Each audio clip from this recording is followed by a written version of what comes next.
तो पश्चिम एशिया से जो है तनाव की खबरें तो आ रही हैं, लेकिन कोई टकराव अभी बढ़ा नहीं है, लेकिन टकराव की आशंका है।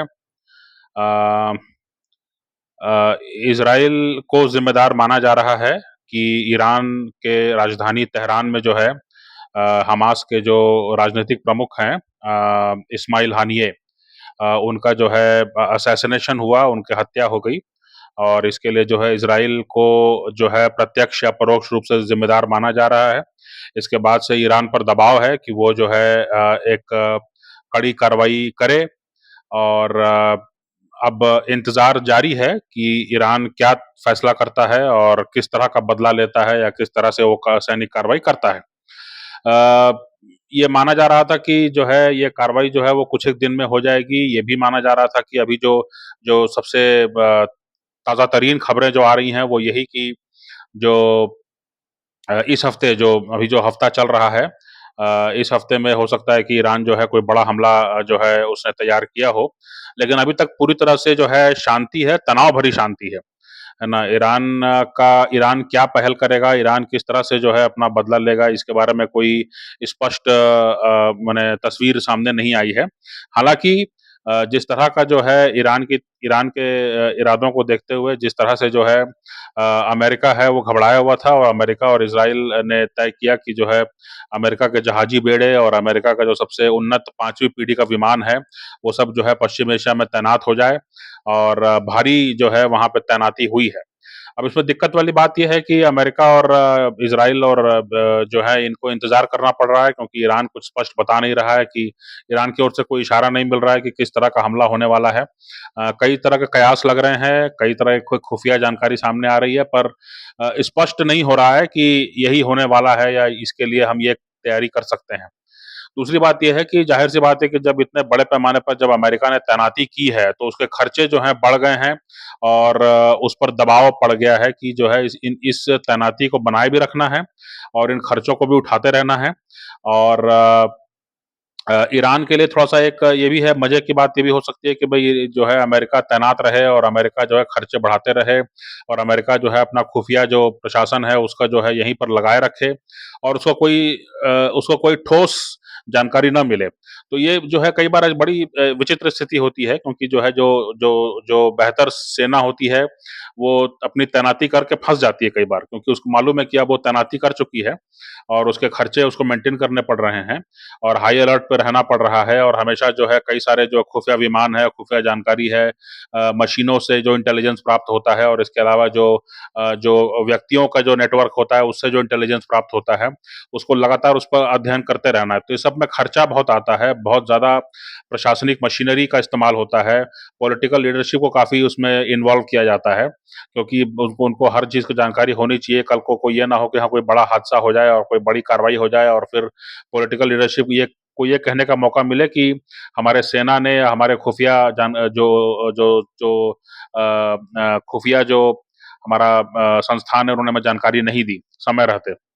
तो इसलिए जो है दबाव रहता है, खर्चे बहुत ज़्यादा बढ़ जाते हैं, और खर्चा करना कोई नहीं चाहता है आज के ज़माने में, क्योंकि जो है वाक़ई में जो है दुनिया में संकट हो गया, आर्थिक संकट हर जगह हो गया है, और आपके अपने लोग जो हैं वो महँगी चीज़ें खरीद रहे हैं, वो नाराज़ हैं, और लेकिन आप जो हैं वो मजबूर हैं कि अपनी सेना की तैनाती करके जो है अपने जो पैसे हैं वो इधर खर्च करें, है ना? तो ये बड़ी विचित्र स्थिति है, एक तरह का बदला ये भी आप कह सकते हैं कि एक तरह का बदला ये भी है ईरान की ओर से फिलहाल।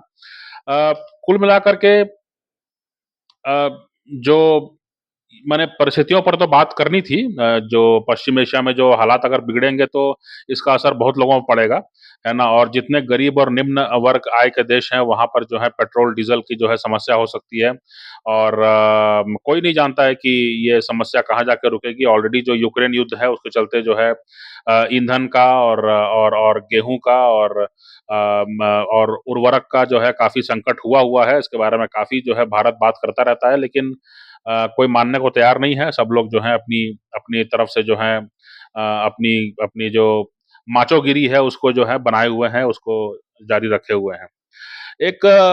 माने इन सब मुद्दों से ऊपर उठ कर के एक एक मतलब एक बिग पिक्चर क्या हो सकती है? एक बिग पिक्चर के बारे में अगर हम बात करना चाहें, है ना? तो बिग पिक्चर यही हो सकती है कि अ पहले आप सिंगल होते हैं, है ना? आप सिंगल होते हैं यानी कि आपकी शादी नहीं हुई है, तो आप सिंगल कहलाते हैं, आप बैचलर कहलाते हैं, है ना? लेकिन जब आपकी शादी हो करके शादी खत्म हो जाती है, यानी ज अगर तलाक हो जाता है, तो आप तलाकशुदा कहलाते हैं, है ना? होते तब भी आप सिंगल ही हैं, लेकिन आप तलाकशुदा कहलाते हैं, है ना? तो दोनों में फ़र्क है ना? शादी के पहले जो है अगर आप अकेले हैं, तो आप सिंगल कहलाएँगे, शादी के बाद जो है अगर शादी ना चल सकी और उसके बाद जो है वो शादी ना चल सकी और उसके बाद जो है अगर तलाक हो गया, तो फिर वो सिंगल नहीं कहलाता है, वो तलाकशुदा कहलाता है, डिवोर्सी कहलाता है ना? तो वही हाल जो है हमारे दुनिया भर के देशों का भी है, दुनिया भर के सरकारों का भी है। 90 के पहले जो हैं ये सब सरकारें जो सरकारें जो हैं वो अपनी जनता से चुनी जाती थीं और अपनी जनता के प्रति जवाबदेही उनकी कहीं न कहीं होती थी और वही निर्णय करती थी, सही-गलत जो भी हो, है ना? अच्छा-बुरा जो भी हो, जितना उन्होंने अच्छा काम किया, जितना उन्होंने बुरा काम किया, लेकिन वो सरकारें अपने स्तर पर ही जो है तय किया करती थी, वो निर्भरता नहीं थी पहले उतनी ज़्यादा बाहर बाहर की ओर, दूसरे देशों पर। लेकिन अब जब हम एक एक एक बार हमने जो है कहा कि अब ग्लोबलाइज़ेशन की ओर हम चलें, एक बार हम वैश्वीकरण की ओर हम चलें, तो वैश्वीकरण जो है उसकी तरफ सारे देश चल निकले, लेकिन वो वैश्वीकरण कहीं पहुँच नहीं रहा है, वो वैश्वीकरण अब चल नहीं पा रहा है, वो वैश्वीकरण अब थक गया है।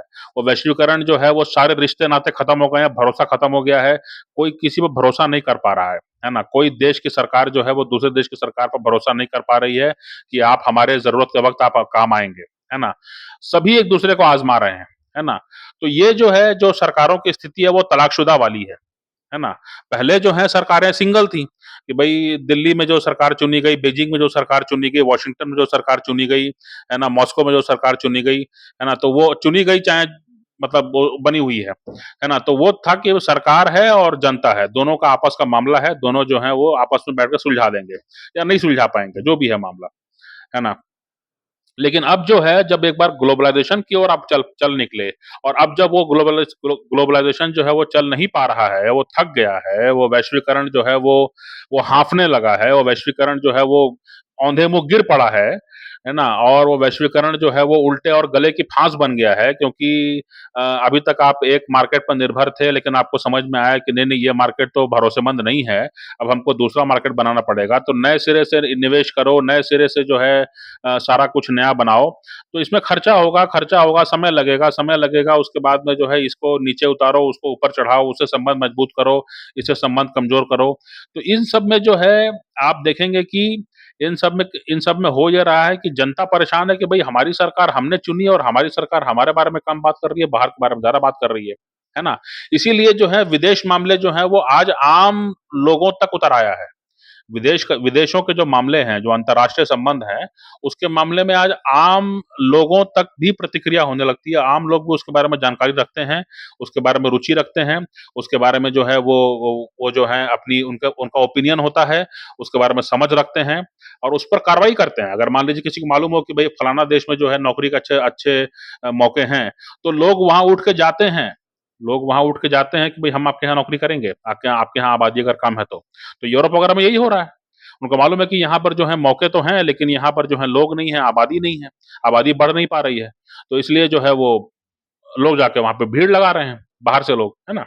तो इसलिए कहने का मतलब ये है कि अब जो नई सरकारें हैं, तलाकशुदा वाली श्रेणी में आ गई हैं, दे आर डिवोर्सीज़ बिकॉज़ वो जो हैं वो पहले सिंगल थी, 90 के पहले वो सिंगल थी, लेकिन वैश्वीकरण की लहर में पिछले 30 साल से बहने के बाद, अब जब वो अलगाव की कोशिश कर रही हैं, अब जब डीकपलिंग की बात हो रही है, अब जब डाइवर्सिफ़िकेशन की बात हो रही है, अब जब ये बात हो रही है कि भई रेज़िलिएंट सप्लाई चेन बनाया जाए, तो अब आप डिवोर्सी की श्रेणी में आते हैं। अब आप जो हैं, अब सभी सरकारें जो हैं वो एक एक खटास है, एक मुश्किलें हैं कि महत्वाकांक्षाएँ तो बहुत हैं लेकिन कैसे क्या किया जाए अब, है ना? क्योंकि मुश्किलें बहुत हैं और जनता भी प्रताड़ित है, जनता जवाब माँग रही है, जनता जनता का जो है जनमत जो है वो काफ़ी प्रखर रूप में सामने आ रहा है सोशल मीडिया में, तो कैसे इसको टैकल किया जाए, है ना? और ये सारी चीज़ें हो गई हैं। तो इसलिए दुनिया भर की सरकारें जो हैं जैसे अभी ईरान है, अब ईरान क्या करेगा, नहीं करेगा इस पर तो सबकी आँख लगी हुई है। अगर कोई बड़ा हमला होता है, अगर इज़राइल मजबूर होता है कि वो पलटवार करे, तो फिर ये मान के चला जाए कि भई बड़ा एक हमला हो सकता है। फिर ये भी बात सुनने में आ रही है कि इज़राइल की ये मंशा है कि भई युद्ध इतना बढ़े, इज़राइल के कुछ नेताओं की ये मंशा है कि युद्ध इतना बढ़े कि वो ईरान के परमाणु ठिकानों पर जो है हमला करने का उसको मौका मिल जाए। अब सवाल ये उठता है कि दुनिया में बहुत सारे देश हैं जिनके पास परमाणु कार्यक्रम जो है वो दबा-छुपा थोड़ा जानकारी वाला जो है वो है लोगों कई कई देशों के पास। अगर ईरान के परमाणु ठिकानों पर हमला होता है, तो बाकी दुनिया के देशों पर भी जो है एक खतरा मंडराने लगेगा कि भई इस पर हो चुका है अब ये एक मिसाल मिसाल कायम हो चुकी है ना? तो अब बाकी जो देश है वो भी डरने लगेंगे कि भई अब कैसे इसको सँभाला जाए, है ना? और ख़ास तौर से वो देश जो छोटे देश हैं, जिनके पास ज़्यादा ज़मीनें नहीं हैं और जिनका सीमा के पार जाकर के जो है उन पर हमला करना आसान है ना? तो ये भी जो देश हैं वो डरने लगेंगे और कहीं न कहीं इनके अंदर एक जो है पैनिक का सिचुएशन आ सकता है।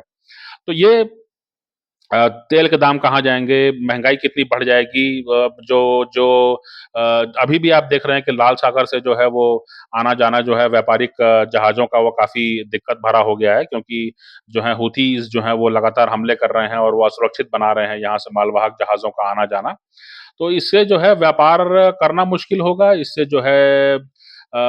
जो है एक देश दूसरे देश पर निर्भरता जो है कम रखेगा और वो हर कोई जो है सोच रहा है कि हम आत्मनिर्भर बने, हर कोई जो है ये सोच रहा है कि ज़्यादा से ज़्यादा जो है हम अपने यहाँ जो है कुछ कर सकें तो कर सकें और अपने लोगों को भले हम बाहर भेजें। अपने लोगों को हम बाहर भेजें ज़्यादा से ज़्यादा संख्या में ताकि बाहर की जो डेमोग्राफ़ी कम हो रही है उसका लाभ हमको मिले, है ना? तो भारत के जो भारतीय मूल के जो है ऋषि सुनक जो हैं वो ब्रिटेन में प्रधानमंत्री बन गए। अब ये कहना गलत होगा कि वो भारतीय मूल के हैं। आप उनको देखेंगे तो कहीं से भी वो लगते नहीं हैं। उनका उनके चमड़ी का रंग को छोड़ दिया जाए, तो कहीं से भी वो भारतीय नहीं लगेंगे। मतलब वो हिंदू हैं, वो अपनी आस्था को ज़रूर वो सम्मानित करते हैं और उसको मानते हैं। लेकिन वो अंग्रेज़ हैं, है ना? वो अंग्रेज़ी सभ्यता में पले-बढ़े हैं, उसी कल्चर को जानते हैं, वो अंग्रेज़ ही हैं। है ना? उसी तरह से पाकिस्तानी मूल का जो है सादिक खान जो है वो लंदन का मेयर बन गए हैं और लगातार वो चुनाव जीत रहे हैं, लगातार उनको समर्थन मिल रहा है और अब ये है अब म यहाँ वो राजनेता जो हैं अपने मूल देश में रहते, तो कितना आगे बढ़ पाते ये नहीं कहा जा सकता, लेकिन लंदन में, अमेरिका में जाकर के ये लोग जो हैं काफ़ी सफल हुए हैं और अपनी जगह बना पाए हैं। तो इस तरह से जो है वही मैंने कहा कि वैश्वीकरण का जो है अब जो है अलग होने की कोशिश करना जो है वो आपको सिंगल नहीं बनाएगा, वो आपको तलाकशुदा बना देगा। आपको जो है डिवोर्सी बनाएगा, है ना? तो वैश्वीकरण की जो एक दाग लग चुका है, अब आप सोच रहे हैं कि अब हम सब कुछ अकेले करना चाहते हैं, अब हम पीछे हटें, अब हम सबसे रिश्ते ना रखें, जिनसे मन मर्ज़ी होगी उन्हीं से रिश्ते रखेंगे, जिनसे मर्ज़ी नहीं होगी, उनसे रिश्ते नहीं रखेंगे, है ना? अगर मेरा आज किसी एक देश से अच्छे रिश्ते हैं, कल को वहाँ पे सत्ता परिवर्तन हो जाता है, तो हो सकता है हमारे रिश्ते उतने अच्छे ना रहें। तो ये सब जो कॉम्प्लिकेशंस आ गए हैं, है ना? और जो सरकारों को जो है अपनी जनता को छोड़ करके बाहर जो दिमाग लगाना पड़ रहा है, बाहर जो प्रयास करने पड़ रहे हैं उनको, इसके चलते जो है वो वैश्वीकरण को लेके चलना मुश्किल हो रहा है। वैश्वीकरण थकते जा रहा है, वैश्वीकरण जो है हाँफ रहा है और दुनिया में अनिश्चितता बढ़ती जा रही है। अब सरकारें जो हैं, जो लोकतांत्रिक तरीके से चुनी गई हैं, उनके सामने मजबूरी ये हो गई है कि वो एक एक ठोस और भरोसेमंद व्यवस्था जो है कायम करें और इसके लिए जो है समय लगेगा, ये ए 1-2 दिन की बात नहीं है, इसमें 10 साल, 20 साल लगेंगे। वो भी हो पाएगा कि नहीं हो पाएगा कोई नहीं कह सकता क्योंकि आप एक ही चीज़ को दोबारा अगर बोलेंगे तो बिल्कुल उसी तरीके से नहीं बोल बोल सकते हैं, है ना? उसमें कुछ न कुछ परिवर्तन होता ही है। समय अपना चक्कर चलाता ही है ना? तो इसलिए जो है वही मैंने कहा कि ईरान-इज़राइल का मुद्दा नहीं है, मुद्दा ये है कि ये एक बड़ी घटना जो है इसकी अपेक्षा हो रही है। अमेरिका जो है बिना बात के वहाँ खर्च कर रहा है, वहाँ पर जो है फँसा हुआ है तो अब वो निकल नहीं सकता, वहाँ पे खर्च करने पड़ेंगे उनको। उसकी जनता जितना भी हाय-हाय करे, जितना भी जो है वो अपनी सरकार से शिकवा शिकायतें करे, लेकिन अब अमेरिका वहाँ फँसा हुआ है। और इज़राइल की जनता जो है वो भी जो है चिंतित है कि भई ये हमला कब होगा, कैसे होगा, क्या होगा, कौन किस स्थिति में रहेगा हमले के बाद में। तो ये सब माने जो वैश्वीकरण की लहर जो है, वो शुरुआत में अच्छा लग रहा था कि जो है अब जो है मतलब अब जो है वो बड़े कॉर्पोरेट्स और बड़े जो सरकारें हैं जो है वो आपस में डील कर लिया करेंगी और जनता को जो है उतना इन्वॉल्व करने की ज़रूरत नहीं पड़ेगी। लेकिन अब वो गले पड़ गया है। वो जो व्यवस्था को अपनाया गया था, वो गले पड़ गया है और अब सभी परेशान हैं, सभी जो हैं वो ये मतलब वैसा ही मामला है कि मान लीजिए कोई माने लड़की बहुत अच्छी लगती थी तो उससे उससे जो है प्रेम संबंध हो गए, ठीक है। लेकिन उसके बाद में फिर अब वो लड़की जो है जब वो उसका अपना व्यक्तित्व है, तो उसने आपका प्रेम संबंध स्वीकार किया तो अपनी शिकायतें, अपनी अपनी बातों को कहना चाहती है। तो हमेशा जो है वो आपसे बात करना चाहती है, हमेशा जो है अपनी सब कहानियाँ आपको सुनाना चाहती है। तो कई बार आपके सामने बड़ी बोझिल स्थिति हो जाती है कि भई अब हमेशा जो है ये समय डिमांड करे, हमेशा जो है लंबी-लंबी बात करे, तो ये उतना समय कैसे मैं निकालूँगा? मेरा उतना पेशेंस नहीं है। तो कई बार आप झलाने लगते हैं, कई बार जो है वो अ, हालात खराब हो जाते हैं, रिश्ते रिश्ते चल नहीं पाते हैं, इस तरह की बातें होती हैं, है ना? तो वही हालत जो है सरकारों का है ना? मैं माने इस इन उदाहरणों से आपको समझाने की कोशिश कर रहा हूँ कि सरकारों की भी वही स्थिति है और इसीलिए विदेश मंत्री और विदेश मामलों का जो है इतना ज़्यादा आम लोगों में भी जो है चर्चा है। इसीलिए क्योंकि उसका सीधा असर जो है पड़ रहा है आप पर, है ना? सीधा असर जो है आप पर पड़ रहा है। अब बैंगलोर है, हैदराबाद है, वहाँ के लड़के-लड़की सोचते होंगे कि भई हम तो इतने क्वालिफ़ाइड हैं, हमको तो अमेरिका में किसी अच्छी कंपनी में जो है बढ़िया पैकेज मिलना चाहिए। लेकिन अगर अब ट्रम्प आ जाएँगे और वो कहेंगे अमेरिका फर्स्ट, ट्रम्प आ जाएँगे और वो कहेंगे कि अमेरिका फर्स्ट और अमेरिका में जो लोग रह रहे हैं उन्हीं को नौकरी देना है और अमेरिका में मैन्युफैक्चरिंग होगी और हमको और तो इससे क्या है कि वो जो बेंगलुरु और हैदराबाद में जो लड़के-लड़की हैं, उन पर असर पड़ रहा है इसका ना। उनके जो भविष्य के प्लान हैं, उस पर असर पड़ रहा है इसका। तो यही सब बातें हैं मतलब अ, माने जो बात है कि आप सोच रहे हैं कि शादी के पहले मैं सिंगल था, तो शादी के बाद अब तलाक तलाक हो गया, तो अब मैं वापस सिंगल हो गया। अब आप सिंगल नहीं हैं, अब आप तलाकशुदा हैं, है ना? और तलाकशुदा होने के कारण जो है वो कई उससे कॉम्प्लिकेशंस होते हैं। है ना? तो उसको को झेलना पड़ेगा, वर्तमान की सरकारों सभी को जो है झेलना पड़ेगा, जो आपने आपने जो वैश्वीकरण की ओर आप चले और आपने एक-दूसरे के साथ अपने आप को निर्भर बना लिया।